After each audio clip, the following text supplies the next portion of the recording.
Hello, scholars, and welcome to week 2 of POL450 Research Methods for Political Science.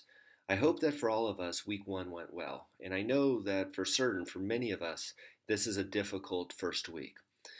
Second term of fall semester only gives us that weekend in between classes, and I know that for many of us, we're still trying to recover from our critical assignments from term one or section one, and now all of a sudden we're thrown into, with very little time to adjust, into a difficult class here in research methods with new terminology and new concepts.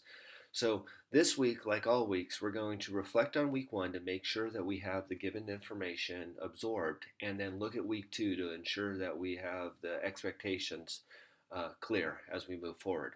And as we spoke in week 1, this course builds upon itself. It's building blocks, and each week we add a block, and ultimately we're going to combine all these blocks, and that's going to be our prospectus. So it's critical that we capture the information weekly and that we get through each week so that we can move forward and have all these blocks at the end to construct our prospectus. So here in week 2, if we look at our overview and agenda, we see that we have a list of topics. We have a reading assignment, and in chapter 2 of our text, it's going to be on political theories and research topics. As you read through this chapter this week, I want you to pay close attention to the terms independent and a dependent variable. Each one of our research topics is going to be based upon having both an independent and a dependent variable. And how the research topic is formed and how the study is formed is based upon these. So as you read through this week, pay close attention and get a good understanding of what an independent and a dependent variable are. And on top of that, as you read through, you're going to find that it'll help you narrow down your research topic. And towards the end of the chapter, there's some clarification and some helpful hints on how one can help narrow their research topic. Then, as we look through, we have a series of PowerPoints, a video. We have our written assignment number 2 and our application exercise number 2. So let's break down each one of these. So this week, in our PowerPoint lectures, you're going to find that the same research perspective PowerPoint is given again from week 1. And the reason, the logic behind that is now that you have formulated your topics, your ideas that you would like to work on, I want you to review the research perspectives concept of what we're actually looking for in a research perspective to see how we're to kind of frame that research idea to hone it into more of a topic. And we'll just reiterate what an actual prospectus is. I know that for a lot of us, a prospectus is a new word for us, and the components of a prospectus is new to us. So let's just review this research perspective PowerPoint again to see if, with the topics that we submitted in week 1, if it's still applicable, and how we are going to make it applicable and narrow it down into something that we can actually create a research prospectus on. And I have the PowerPoint here, and I know that for some of us Apple users, that this PowerPoint file might have gave us a little bit of trouble, so I converted that to a video for us. So I think that should be able to be opened on most computers or platforms, and if not, you might need to look to see what's wrong on your end. But between the two of those, you should be able to get through those. Also, I know that especially in this course where we have a lot of new terminology, an example would help a lot. So what I've done is I've added 2 sample prospectus finals that you can take a look at to kind of understand what these all look at. And if I look here at one of these, you can see that the flow, some of the concepts we talked about, the 3-chapter structure, how there is a problem statement, a purpose, how it's broken down into 2 research questions, why the study is important, what are the limitations of the study, and then we're going to transition into our chapter 2, which for us, our literature review is going to be in the form of an annotated bibliography. It gives you an example of what an annotated bibliography is. We'll go into more detail on this. And then into our chapter 3, our methodologies, with our design, once again, our research questions, who we're going to study, the subjects, how we're going to measure them, how we're going to collect it. And then a list of our appropriately cited APA formatted references, which is going to come directly out of our annotated bibliography, and our appendixes of what these are going to be the questions that we're going to ask during the interview process, or in this case, a survey. So there's an example, and then I also have added a second sample prospectus as well to just give you kind of a second variation of it. And I hope that this can help, especially that you can see that this assignment is just broken down into a number of small segments. You need to first get yourself through a problem statement, which will then get you to the purpose of this project, which will then lead you to your research questions, and then into the importance of the study. So each one of these are broken down independently. So we have, once again, a review of the prospectus PowerPoint to give us just to reinforce what a prospectus is all about, and then two examples of the finals. If we then go into our annotated bibliography, remember this is going to be chapter 2, our lit review, we're going to utilize an annotated bibliography. Now this lecture here is a little bit ahead of itself because we are going to be actually submitting our annotated bibliography in um, in week 4. But here we start with it because as we move through and with our topic, as we start doing research, we're going to want to capture this information, these sites, these references. So as we do our research on our topic, we will then combine all this into our annotated bibliography. So we have a PowerPoint. It's a non-narrated PowerPoint that kind of gives you step by step of kind of explains what an annotated bibliography is. And then there's some examples showing the correct formatting of your annotated bibliography and the rubric.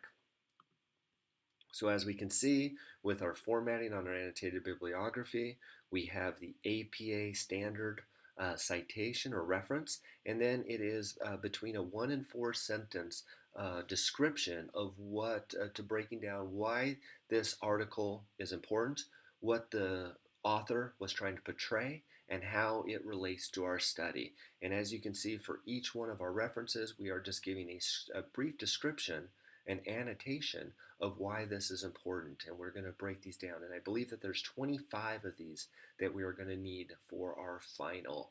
And these are going to be 25 pieces of information, 25 sources that you're going to utilize or capture. And I know that 25 sounds like a big number, but when I think of my topic, I know that there's going to be some historical information on my topic that I'm going to research. There's probably going to be some current uh, information that I'm going to research. There's probably going to be some sort of theories that other scholars have worked towards my theory. So when I pull all these historical works, current works, theories that are associated with this, other studies, each one of those are going to be a portion of my annotated bibliography. Each one of those are going to be my reference, and you can see how these can accumulate rather fast. So once again, a introduction into the annotated bibliography, a PowerPoint, and some examples, and then the rubric that's going to be associated with that for week 4, so that we can just kind of get a jump start and the reason what I mean by a jump start is that when you're researching or when you're trying to narrow down your topic right now, the sites that you're going to try to narrow down your topic are typically going to be a part of your research, of your references. So if we start capturing those now, bookmarking them, using whatever means we need to, then we can start build our annotated bibliography, condense it all down, and also into our references. The next, we have our video topic this week, and Dr. Bond here puts together a fairly condensed video on how to narrow down your research topic. She uses a concept, or she uses the research topic of eating disorders, and takes it from a very broad topic that I'm interested in eating disorders, and how you can narrow down a topic into a realistic 10-page paper with some research questions on eating disorders. So she shows the process of taking a large topic and funneling it down and narrowing it into something that's realistic. And for many of us, this is going to be what we need to do on all of our topics that you submitted in week 1. I've seen a few of you so far that you've submitted. And for many of you, they're very broad and general topics that are going to need to be narrowed down into a manageable topic. And that's good. That's where every topic starts, is with a broad idea. But we take that broad idea, and utilizing some of Dr. Bond's techniques, we can take a broad idea and narrow it down into something realistic. So I think you're going to enjoy this video. The third, or the next link we have, is our APA link, and this is this Purdue OWL link, which I would imagine that many of you are familiar with. the site from Purdue University that outlines our APA standards. For many of us that are here, APA is just a realistic portion of our academic writing. And this link here, for many of you, and myself included, is my go-to reference when it comes to the appropriate use of APA formatting. And even an individual like myself that spends a great deal of time writing and submitting work, there are still quite a few APA topics that I need to reference because there's some specific. I got 6 authors. How am I supposed to put that as in a citation? How am I supposed to list that? If I reference it again with 6 authors, is there something I need to adjust? And this is my go-to. So once again, a lot of us, I would imagine, are familiar with APA, and this will give us all of the information that we need as our APA link.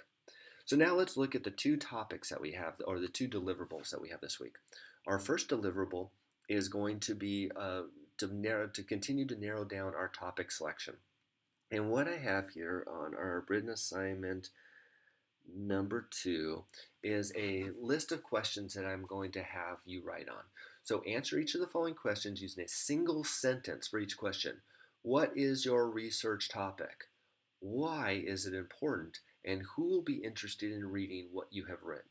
Now, for many of you, if you can have trouble figuring out, if you have trouble articulating what your research topic is in a single sentence, it's probably because you're having a little bit of trouble with your research topic. So I find this exercise makes it a lot easier to narrow down or specify my actual topic is on eating disorders, or maybe my topic is on bulimia. Maybe my topic is on females that are suffering from bulimia. So you can see how a big topic can be narrowed down and if into a single sentence. And if we can't get it into a single sentence, there's probably an issue with our research topic. Why is it important? Which kind of will lead us into the importance of the study, part of our chapter 1 of our prospectus. And then who will be interested in reading this? Remember, not everybody would be interested in reading this. This is a political science based project. Remember that. There needs to be some sort of political science connection. So if you cannot draw that someone in the realm of political science would be interested in reading this topic, then it isn't political science related. If it's an education topic, if it's a engineering topic, if it's a political science, which is that what we want to see. Make sure that if you're when you ask who's going to be writing or is going to be reading this, it's someone within that political science world that would be interested. And remember that our topics do not need to be interesting to everybody. That's not the intent of every research topic that are universal across. You don't need to have some dramatic addition to the world of academia. There's just understand that there is a group that is interested in my topic and my research, and they would be very interested in to read on my conclusions or the data that I would be able to. And remember, we need to be able to formulate this in single sentences. Then we have each of the following questions in 100 words or less. What journals or websites did you use to research the topic? You know, where did you go to? What were some of the key words that you searched that you thought would narrow down in your search engines? If I went to Google Scholar, what was I putting into Google Scholar to narrow my research topic to see who had wrote on these topics before? Who are the most important authors, theorists, or researchers in the area in my topic area? When I start doing my research, is there a theorist that comes up? Is there someone who's already done research in this topic? Who are the individuals that have that are authors? And you know, it could be one or it could be many in a lot of our cases. Do you now have a clear idea of how your research will add to the body of knowledge? If so, what is it? If not, why not? So if we're at the point now where we're doing some research and I'm interested in eating disorders as an example from the video we watched, or this will make sense once you watch the video, who would be interested in this body of information? Who wouldn't be interested? And at this point, we don't need to necessarily have a clear idea, but at least understand that this is some information that's exciting. There's a lack of research on this topic. It is an important topic currently in the political arena, in the financial, or with us trying to fund or public policy arena. So you can just give a clear or an introduction of why this research is important and what will it add to the body of knowledge. And then finally, what have you learned about the research process in completing this project thus far? And that's just a little idea of give me a few sentences, 100 words or less, on what we've gained or what we've learned from this trying to create a research topic, and therefore what we've got out of this so far. And once again, that is our written assignment. And deadlines are important. Remember that all of our assignments are due on the Sunday evening at 11:59. So we need to get this assignment, 50 points possible, written assignment number 2, in by midnight, 11:59 on Sunday. And then our final exercise, or our final deliverable, or our second deliverable, I guess it is our application exercise. Remember that these are in this form of a quiz. I believe that there's 10 questions, and this is just going to be on our APA review. So as you go through, I believe, once again, there's about 10 questions. They're all going to be APA. You can utilize your working knowledge on APA. You can utilize our APA link to answer these questions. The website given in the link here, and we could answer those. And remember, all of our application exercises, that once you submit it, you can review your answers, and then you can submit it again to get that higher grade if you wish. So it's a quiz to test your knowledge, but it's also learning. So once you see what you missed, you can correct those answers in your mind, get those right answers in your mind, and then move forward. So that is week 2. For many of you, I hope that this research topic, this research concept, is kind of coming together. As I grade your week 1 topics, I'll try to make sure that you read that feedback to give you some idea of where you stand on your topics, and um, and as we try to narrow those down. Remember, in week 3, we're going to need to have a topic. Remember, an 8-week course moves by very quick, so by week 3, we need to have some sort of a topic that's approved by me as the instructor, and we'll be able to move forward. If you have any questions at all so far, please email me as soon as possible so we can get those questions clarified. And I just hope that we have a beneficial week 2, that we're able to start narrowing down these topics, that we get through the information, and that we have a blessed week. So like always, if you have any questions, email me immediately. And if I'm not hearing from you, I'm assuming that we are all moving forward.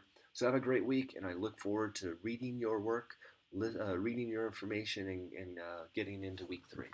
Have a good week. Bye for now.